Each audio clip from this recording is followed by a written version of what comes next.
1장 6절에서 10절의 말씀입니다. 데살로니가전서 1장 6절에서 10절의 말씀, 저와 여러분 한 절씩 교독하겠습니다. 신약성경 데살로니가전서 1장 6절에서 10절의 말씀입니다. 말씀을 한 절씩 교독하겠습니다. 제가 먼저 6절 읽겠습니다. 또 여러분은 많은 환난 가운데서 성령이 주신 기쁨으로 말씀을 받아 우리와 주를 본받는 사람들이 됐습니다. 그리하여 여러분은 마케도니아와 아가야의 모든 믿는 사람들에게 본이 됐습니다. 주의 말씀이 여러분에게서 시작돼 마케도니아와 아가야에 널리 퍼지게 된 것은 물론 하나님을 믿는 여러분의 믿음의 소문이 방방곡곡에 알려지게 됐습니다. 그러므로 우리는 아무것도 말할 필요가 없습니다. 이에 대해 친히 보고하고 또한 여러분이 어떻게 우상들을 버리고 하나님께 돌아와 살아계시고 참되신 하나님을 섬기며 함께 읽습니다. 하늘로부터 임할 그분의 아들을 기다리는지 보고합니다. 이 아들은 하나님께서 죽은 사람들 가운데서 살리신 분이시며 다가올 진노에서 우리를 구원해내실 예수이십니다. 아멘. 네, 오늘 참된 회개의 주제로 세 번째 말씀을 나누는데요. 우상을 버리고 하나님께로 라는 제목으로 말씀을 나누겠습니다. 오늘 방금 읽으신 이 본문은 데살로니가전서 그리고 데살로니가후서, 이 본문의 배경이 되는 데살로니가 교회는 이 바울의 선교의 여정에 있어서 굉장히 바울의 기억에 진하게 남았던 그런 곳입니다. 이 데살로니가라는 도시는요, 바울이 2차 전도 여행, 그러니까 사도행전 16장, 17장으로 이어지는 이 2차 전도 여행 가운데 빌립보라는 도시 다음으로 방문했던 도시가 바로 이 데살로니가입니다. 사도행전 17장을 보시면요, 이 바울이 데살로니가에 방문해서 복음을 전하고 그 지역에 교회를 세우는 일이 일어납니다. 그런데 바울이 데살로니가에 머문 기간이 사도행전 17장을 보시면 3번의 안식일이었다라고 성경이 말을 하고 있습니다. 자, 안식일이라는 것은 7일 만에 한 번 돌아오는 것이기 때문에 3번의 안식일이면 기간이 어느 정도이죠? 네, 3주입니다. 혹은 어떤 신학자들은 이게 3개월이라고 말하는 그런 신학자들도 있는데, 자, 우리가 문맥 그대로 3번의 안식일, 즉 3주라고 가정을 한다면 이 바울이 데살로니가 교회에 머물렀던 기간, 그리고 그 지역에 머물렀던 기간이 굉장히 짧은 기간이었다라는 것을 여러분이 잘 알 수 있을 거예요. 그런데 그럼에도 불구하고 우리가 이 데살로니가 교회의 굉장히 중요한 지점은 무엇이냐면 그 짧은 기간 가운데 복음의 열매가 굉장히 풍성하게 이루어졌다라는 겁니다. 바울이 아주 짧은 기간 가운데 그 지역에 머물렀지만 그럼에도 불구하고 그 지역과 그 교회에 일어난 믿음의 사건들은 그 기간에 비교할 수 없을 만큼 엄청난 일들이 일어났다라는 거예요.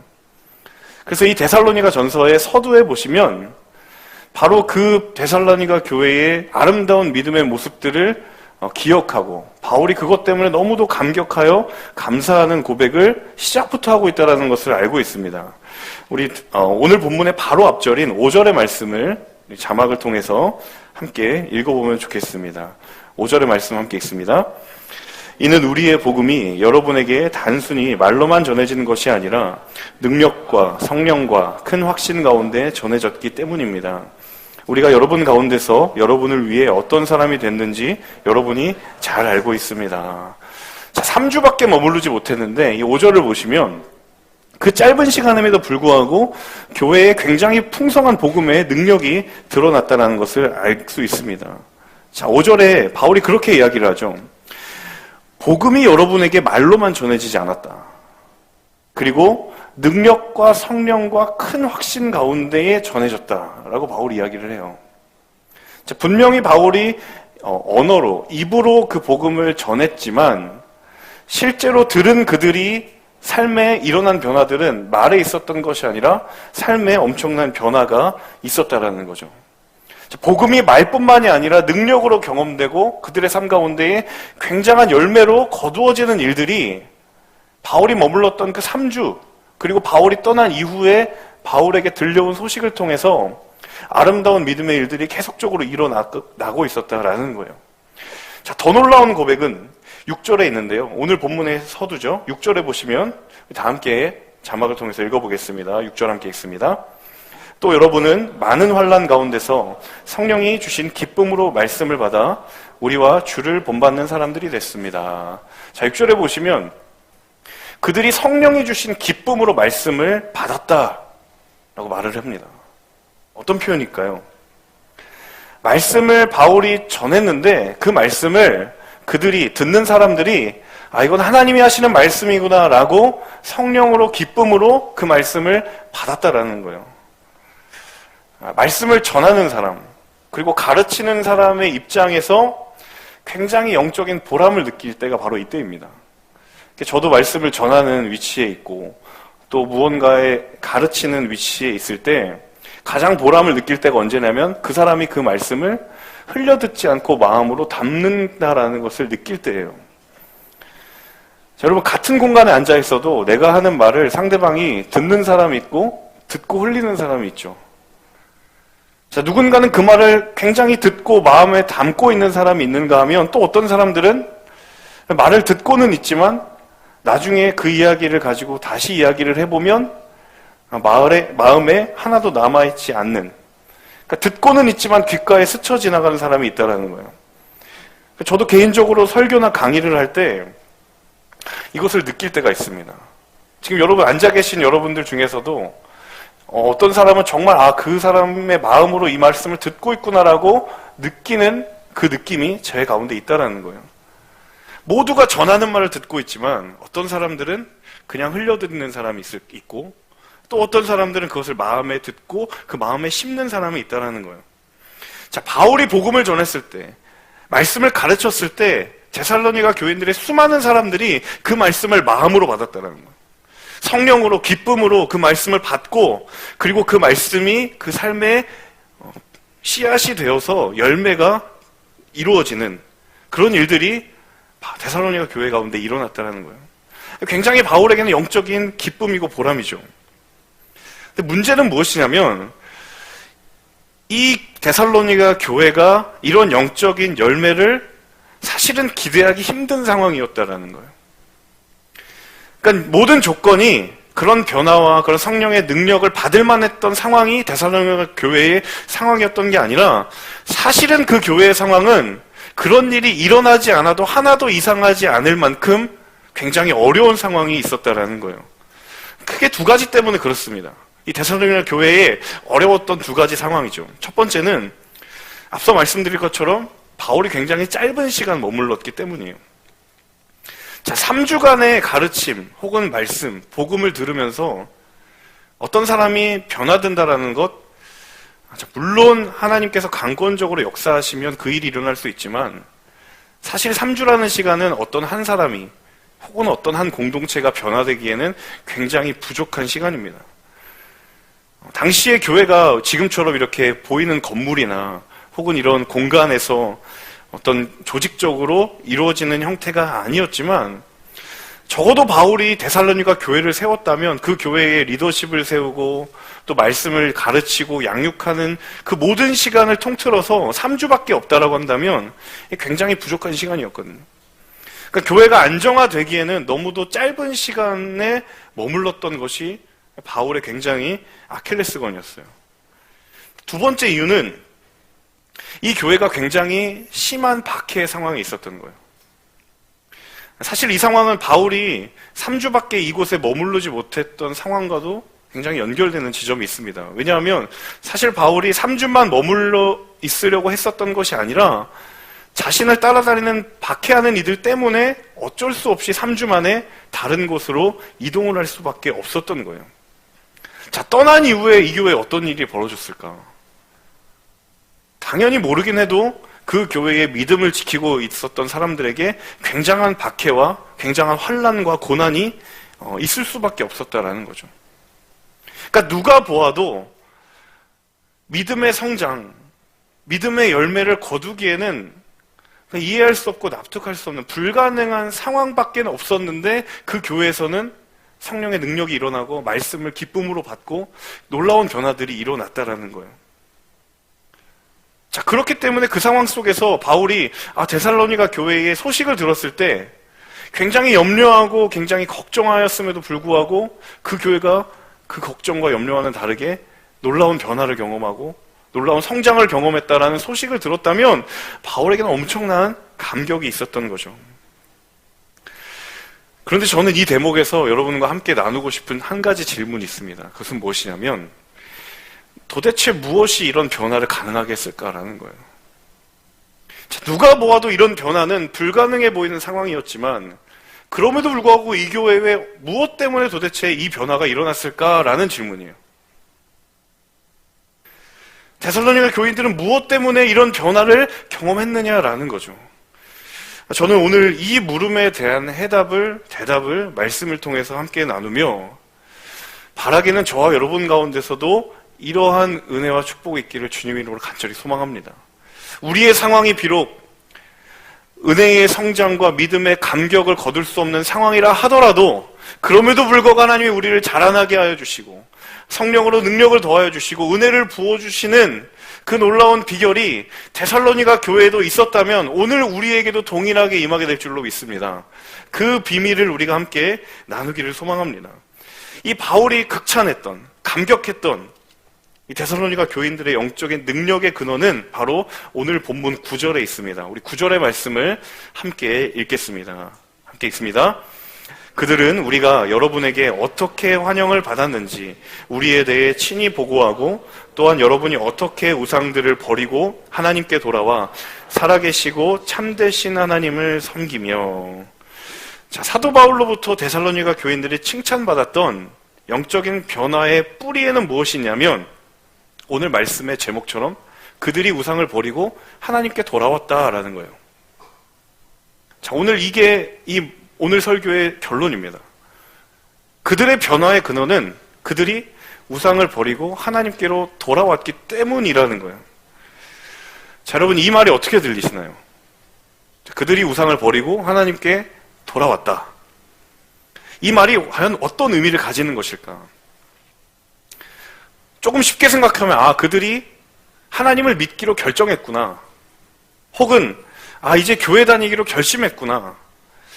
혹은 이제 하나님의 품으로 돌아왔구나, 회개했구나 라는 의미로 우리가 일반적으로 이해하기 쉽지만 물론 그리고 이 말이 결론적으로는 맞는 것이지만 여기서 우리가 함께 생각해 볼 것은 이 의미가 생각보다 그렇게 단편적이지 않다라는 거예요. 생각만큼 그렇게 쉬운 결론에 도달하지 않는다라는 거예요. 그러니까 단지 이들이 이제 교회를 다니기로 결심했구나, 예수님 믿기로 결심했구나 라는 의미만을 가지고 있지 않는다라는 거예요. 자, 이 부분에 대해서 우리가 하나하나 차근차근 말씀을 보기를 원하는데요. 가장 중요한 이유는 제가 왜 이렇게 말씀을 드리냐면 당시에 이 시대의 사람들이, 그러니까 예수를 알지 못했던 사람들이 예수를 믿고 그리스도인이 된다라는 것은 결코 간단한 문제가 아니라는 거예요. 자, 요즘에도 이 시대에도 전혀 교회를 다니지 않았다가 교회를 다닌다라는 건 굉장히 개인적으로 엄청난 변화죠. 혹시 이 폴투 공동체가 내가 다니는 첫 교회이신 분 혹시 계신가요? 네, 지금 아마 적응하고 계실 것 같은데, 네. 전혀 교회를 다니지 않다가 이 교회가 첫 교회고 내가 처음 듣는 예수님이고 복음이고 말씀이면 굉장히 개인적으로 쉽지 않은 변화를 경험하는 거예요. 근데 이 시대도 그렇지만 이 당시에는 더한 변화가 있었다는 거예요. 왜냐하면 이 당시에 그리스와 로마 지역의 굉장히 중요한 특징 중에 하나는 무엇이냐면 종교와 삶이 분리되지 않았다는 거예요. 종교와 삶이 분리되지 않았어요. 그러니까 종교적인 의식과 그리고 그런 종교적인 문화들이 한 개인의 삶과 한 집단의 삶에 굉장히 밀접하게 맞닿아 있었다라는 거예요. 조금 더 쉽게 비유를 드리죠. 저는 모태신앙이고 그리고 목회자 가정에서 자랐습니다.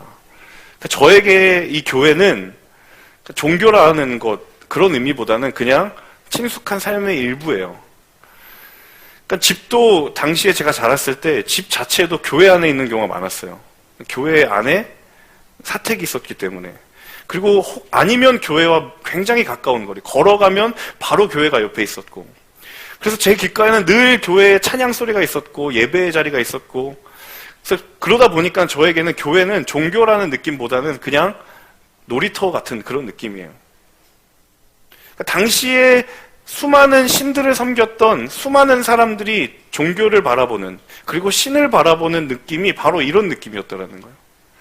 그냥 집을 나가면 신전에서 제사 드리는 향기가 나고 예배의 자리가 보이고, 그렇기 때문에 이게 종교라는 느낌보다는 그냥 삶의 일부라는 느낌을 가지고 수많은 사람들이 살아왔습니다. 여러분, 아울레치를 일본에 가보신 분들은 아시겠지만, 그 일본의 사람들이 종교를 가지고 있는 건 사실 종교라는 의미보다는 그냥 문화에 가깝습니다. 그냥 길 가다가 한번 신사에 들려서 경배하고 가는, 굉장히 삶에 맞닿아 있는 그런 모습들을 보게 되거든요.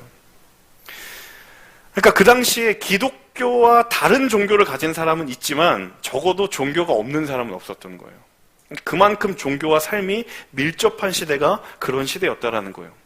자, 그러다 보니까 자연스럽게 생기는 현상 중에 하나가 무엇이냐면, 그 종교가 가르치는 삶의 가치관, 삶의 방향, 영적인 의미가 아주 자연스럽게 스며들어갑니다.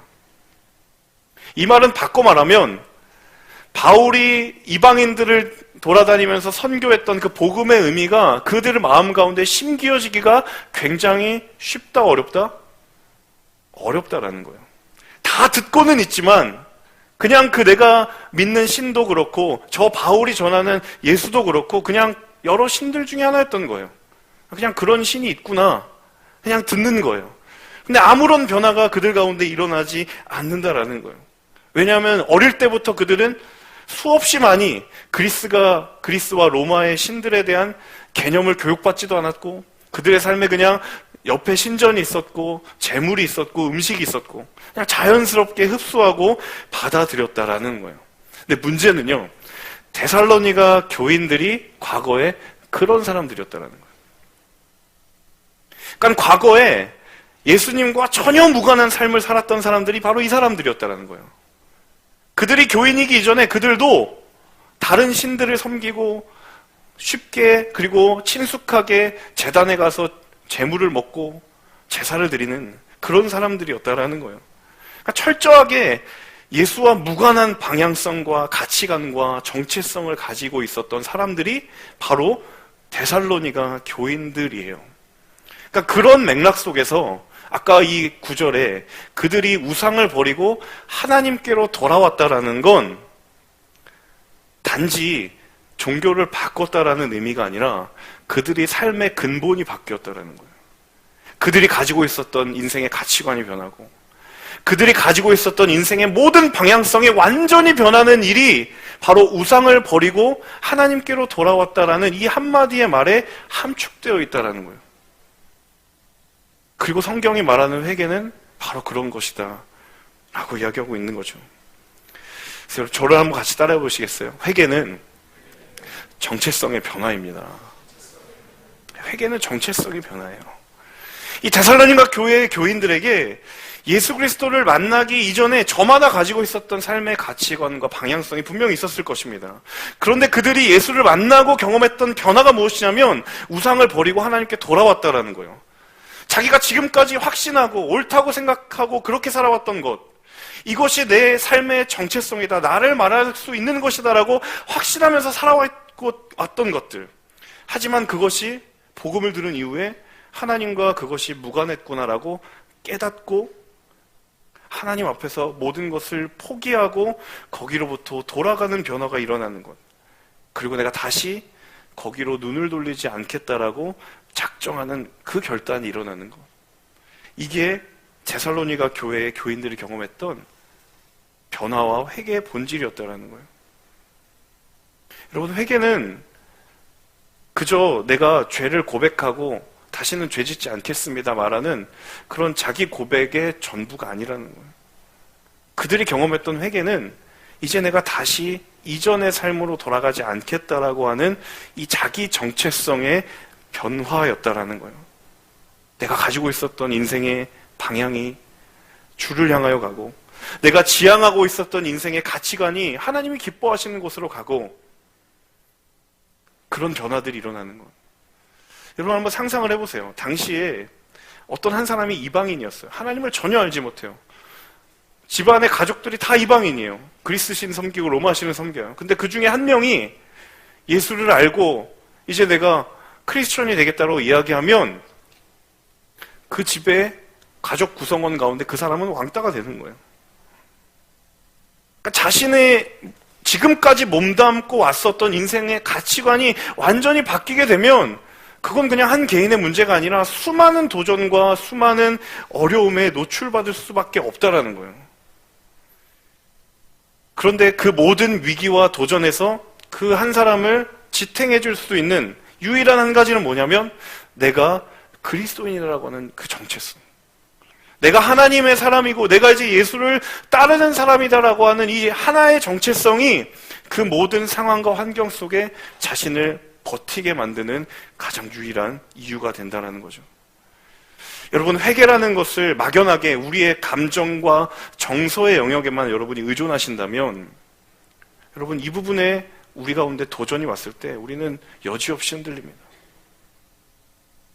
우리의 상황과 환경이 거세게 우리의 정체성을 흔들면 이 회개의 본질 앞에 우리는 무릎 꿇을 수밖에 없다라는 거예요. 하지만 여러분, 진정한 회개의 모습은 바로 우리의 삶의 정체성과 방향이 변하는 그 변화라는 사실입니다. 사랑하는 여러분, 물러서지 말아야 될 것으로부터 물러서지 않는 용기가 있기를 주님의 이름으로 축복합니다. 여러분, 삶의 자리 가운데 지켜야 될 것들이 있다면 그것을 마땅히 지킬 수 있는 결단이 있기를 주님의 이름으로 축복합니다. 여러분, 그런 회개의 놀라운 일들이 이 데살로니가 교회의 교인들에게 있었고 그리고 오늘 이 말씀을 대하는 우리에게 있기를 소원한다라는 거예요. 마지막으로 함께 나누고 싶은 건 그런데 여기에는 언제나 치열한 싸움이 존재한다라는 겁니다. 자, 바울이 데살로니가에서 말씀을 전하고 복음을 전했을 때 어떤 일들이 일어났냐면 사도행전 17장에 다음과 같이 그 상황을 묘사하고 있습니다. 사도행전 17장 4절과 5절의 말씀 함께 읽도록 하겠습니다. 함께 읽습니다. 몇몇 유대 사람들은 그 말에 설득돼 바울과 실라를 따랐고 하나님을 경외하는 많은 그리스 사람들과 적지 않은 귀부인들도 그들의 말을 믿게 됐습니다. 그러자 유대 사람들에게 시기가 일어났습니다. 그래서 시장에 불량배들을 끌어모아 떼를 지어 도시 안에 소동을 일으켰습니다. 그들은 바울과 실라를 찾아 사람들 앞에 끌어내려고 야손의 집으로 쳐들어갔습니다. 자, 바울이 복음을 데살로니가에서 전했을 때 4절과 5절처럼 완전히 상반된 반응이 일어났다는 거예요. 어떤 사람들은 저것이 진리구나라고 자신의 모든 인생의 방향을 하나님께로 바꾸는 일이 있었는가 하면 또 어떤 사람들은 바울을 찾아서 해하려고 바울을 끝까지 쫓아다니는 일들이 일어났다는 거예요. 어떤 사람들은 바울을 따르고 하나님의 말씀을 믿는 일이 일어났는데 또 어떤 사람들은 그것을 듣고 오히려 정반대의 반응을 보이고 있다는 거예요. 여러분, 진리가 정말 여러분 삶 가운데 다가오면요, 여러분, 이 정도의 영적인 싸움이 벌어질 수밖에 없습니다.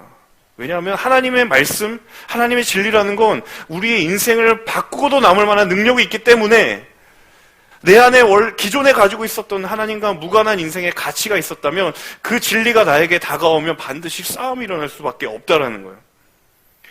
하나님이 나를 변화시키려고 했을 때 내 안에 고집과 내 안에 위선과 내 안에 아집이 그것을 거부하는 일이 분명히 일어난다는 거예요.